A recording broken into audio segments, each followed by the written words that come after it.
Hoje eu vou contar uma história que se chama Memórias da Emília. Porque a Emília, ao saber que as pessoas importantes escreviam suas memórias, resolve escrever as suas.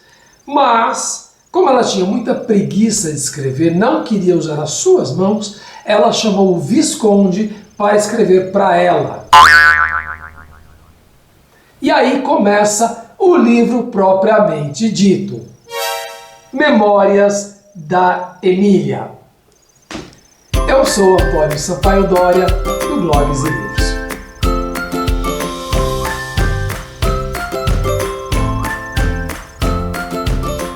Então a Emília chamou o Visconde, mas ela não sabia como começar o seu livro.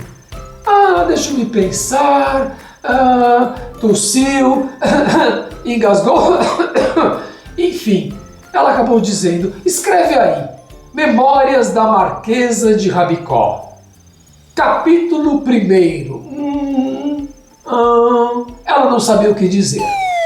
Aí o Visconde disse para ela, Emília, as pessoas escrevem as suas memórias contando onde nasceram, como é que foi. Aí ela lembra que ela nasceu com uma boneca de pano muito feia e que ela não falava, não fazia nada. Ela só começou a falar depois que tomou a pílula do Dr. Caramujo. Aí ela não parou de falar mais. Então ela resolve começar com a sua filosofia de vida. Para ela, a vida é um pisca-pisca. A gente nasce e começa a piscar. Quem para de piscar chegou ao fim, morreu. Piscar é abrir e fechar os olhos. Viver é isso. E depois que morre, vira hipótese. Aí vem o Quindim chamar a Emília. E ela diz, Visconde, fica aí escrevendo. Finge que eu estou ditando para você. E ele, o que eu faço? Bom, posso escrever a história do anjinho da asa quebrada? Ela fala, pode sim. Vai escrevendo. E sai. E o Visconde começa a contar a história do anjinho de asa quebrada. Quando a turma do sítio esteve na Via Láctea, aprontaram a maior confusão. E a Dona Benta gritou chamando eles de volta. E aí a Emília veio com o anjinho de asa quebrada. E todos se encantaram com aquele anjinho. Era muito lindo, era loiro, de olhos azuis, com asas brancas e ninguém fazia mais nada. Todo mundo só olhava para este anjinho. Mas ele não sabia nada da terra. Então a Emília tinha que ensinar para ele o que eram as coisas.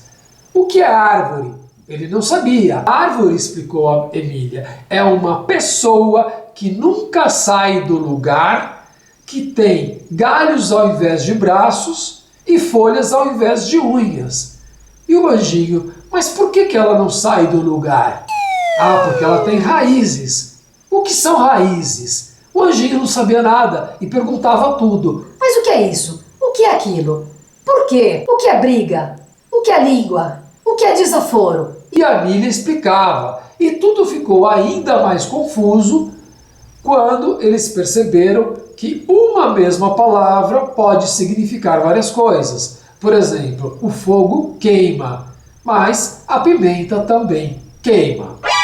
Ela continuou explicando e o anjinho continuou perguntando. O que é isso? O que é aquilo? O que é aquilo? Aí no fim a Emília saiu correndo, senão ela ficava louca. Mas a notícia de que havia um anjinho no sítio se espalhou por todo o mundo. Todas as crianças do mundo queriam ir para o sítio para ver esse anjinho de perto. E a situação ficou tão grave, mas tão grave, que todos os líderes do mundo se reuniram para decidir o que fazer. E resolveram tirar na sorte. Quem ganhasse poderia levar as crianças do seu país para o sítio. E quem ganhou nesse sorteio foi o rei da Inglaterra. Então, vamos organizar um navio para levar todas as crianças para o sítio do Pica-Pau Amarelo. Mas quando as crianças já estavam chegando no sítio, eles ficaram assustados, porque as crianças já vinham levantando poeira. Como eles iam lidar com tantas crianças? Além disso, essas crianças iam querer pegar o anjinho, raptar o anjinho. Como que eles poderiam se defender? E aí a Emília teve uma ideia. Vamos esconder o anjinho e vamos disfarçar o Visconde de anjo, colocando asas nele. Fizeram asas de gavião no Visconde. E aí, para disfarçar, eles jogaram farinha em cima para ficar bem branquinho. O Visconde não gostou nada disso, mas quem pode dizer não para Emília? E penduraram o Visconde lá em cima de uma árvore. E nisso as crianças foram chegando. Mas o Pedrinho, que estava receoso, disse para o almirante do navio que eles precisavam de um refém. Um refém para garantir que aquele anjinho não seria raptado. O almirante ficou ofendido. Ele disse: as crianças inglesas são muito educadas, mas ele aceitou ser o refém e foi conversar com a dona Benta. Aí ele estava tão cansado de cuidar daquelas crianças bagunceiras que ele logo deitou na rede e dormiu. Mas as crianças estranharam muito aquele anjo feito de sabugo. Começaram a olhar para aquele anjo em cima da árvore.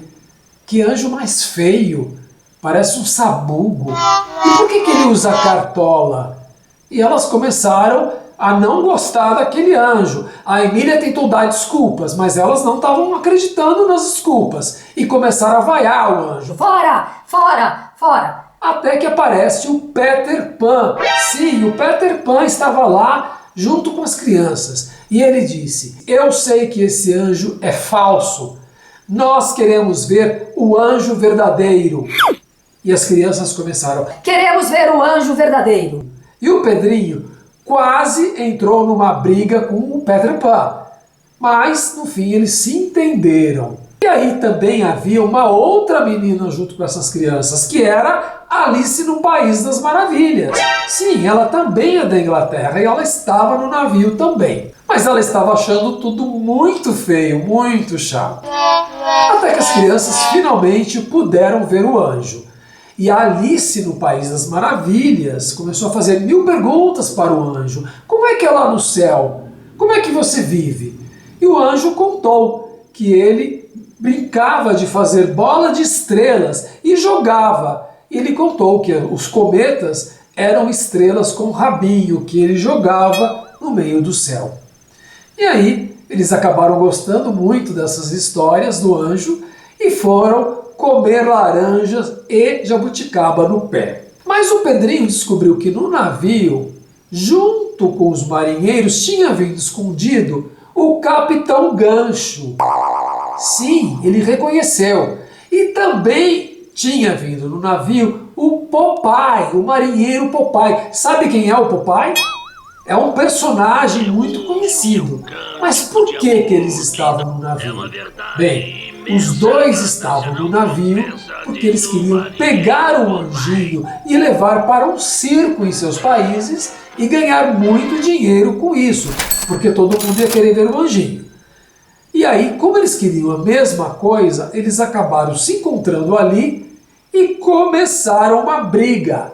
Uma briga, soco, soco, soco, soco, soco. Parecia que o Popeye ia perder a briga, só que o Popeye pegou a lata de espinafre, comeu o espinafre e pofet, pofet, pofet, acabou com o Capitão Gancho.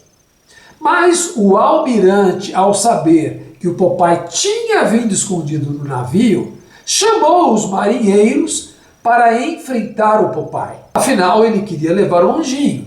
E os marinheiros vieram. E o Popeye, como tinha acabado de comer o espinafre, foi dando socos e socos e socos e socos e socos e socos em todos os marinheiros, que ficaram caídos no chão como se estivessem mortos. O que eles poderiam fazer para evitar que o Popeye levasse o anjinho?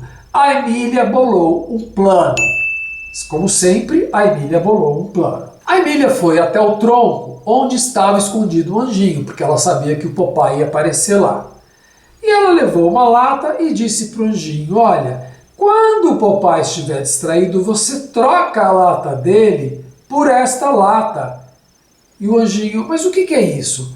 Não, você troca as latas que vai dar tudo certo, eu prometo. E o anjinho continuou escondido ali dentro da árvore. Quando o Popeye chegou, a Emília disse para ele que aquela árvore era uma figueira que tinha figos muito gostosos e com isso ela conseguiu distrair o Popeye dizendo que ia pegar figos para ele. Na hora que ela foi pegar os figos, o anjinho trocou as latas, porque a outra lata tinha couve. E aí depois a Emília, não tinha figos não, todos estavam muito verdes.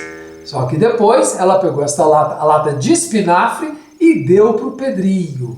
E aí o Pedrinho e o Peter Pan puderam enfrentar o Popeye. Eles chamaram o Popeye para a briga e antes da briga o Popeye engoliu a lata de couve e o Pedrinho e o Peter Pan comeram espinafre. Quem vocês acham que ganhou a briga? Foi um tal de soco para cá e soco para lá e soco para cá e soco para lá. E no fim que ganhou a briga, claro, foram Pedrinho e Peter Pan, que nessa altura eram os meninos mais fortes de todo o mundo. E o almirante ficou muito admirado com isso, pôde recolher os seus marinheiros, não estavam mortos, eles estavam apenas fingindo para não apanhar mais, voltaram para o navio e levaram as crianças de volta para a Inglaterra. E o almirante prometeu que mandaria uma caixa de latas de doce de leite para a Emília. E se você quer saber o que aconteceu com este anjinho no final, então você vai ter que ler As Memórias da Emília. Uma boa leitura para você. E se você gostou, dê o seu joinha, volte toda semana e vamos continuar vendo essas histórias aqui. Até mais! E não esqueça, hein? Se inscreva também. Tchau, tchau!